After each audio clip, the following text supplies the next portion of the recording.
सकाळची सुरुवात ही देवपूजेपासून झाली होती. त्यानंतर बनवला मी माझा गरमागरम चहा.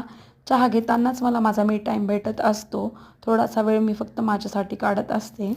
मागच्या आठवड्यामध्ये मी माझ्या मामाकडे गेले होते. त्याच्या घरासमोर छान मोठं नारळाचं झाड होतं. तर त्याचेही बेबी कोकोनट पडलेले होते. मी शर्विलसाठी घरी घेऊन आले त्याला दाखवण्यासाठी. तो विचारू लागला, "काय आहे? काय आहे?" मी म्हटलं, "अरे शर्विल, बेबी कोकोनट आहे." आज आमच्या शेजारी होती सत्यनारायणची पूजा. पूजा तुम्ही पाहू शकता. खूप खूप छान प्रकारे मांडली होती आणि रांगोळीसुद्धा त्यांनी खूप छान काढली होती.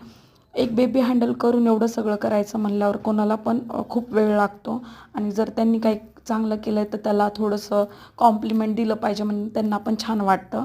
तर आज संध्याकाळी म्हणजे संडे स्पेशल मी बनवले होते मेथी आलू स्टफ पराठा.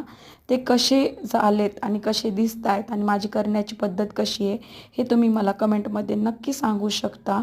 हे पराठे मी विदाऊट कांदा लसूण बनवलेले आहेत, कारण की श्रावण स्पेशल चालू आहे. आम्ही कांदा लसूण खात नाही, त्यामुळे आम्ही विदाऊट अनियन गार्लिक पराठे बनवलेले आहेत. तुम्ही जर अशा प्रकारे बनवून पाहिले तर खूप छान होतात, टेस्टी होतात. मी सुद्धा बनवले, खाऊ घातलेत, आवडलेत, छान झाले. तुम्ही अशा प्रकारे केलेत तर तुमच्या घरीसुद्धा आवडतील. नक्कीच ट्राय करून पहा आणि कमेंटमध्ये सांगा.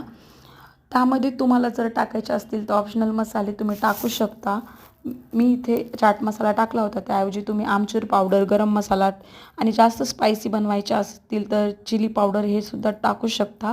आम्ही जास्त स्पायसी खात नाहीत.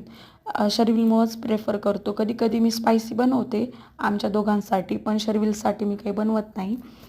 तुम्हाला जर आणखी नवनवीन रेसिपी पाहायच्या असतील तर चॅनलला नक्की सबस्क्राईब करा आणि तुम्ही कमेंटसुद्धा करू शकता. इतरांना शेअर करा.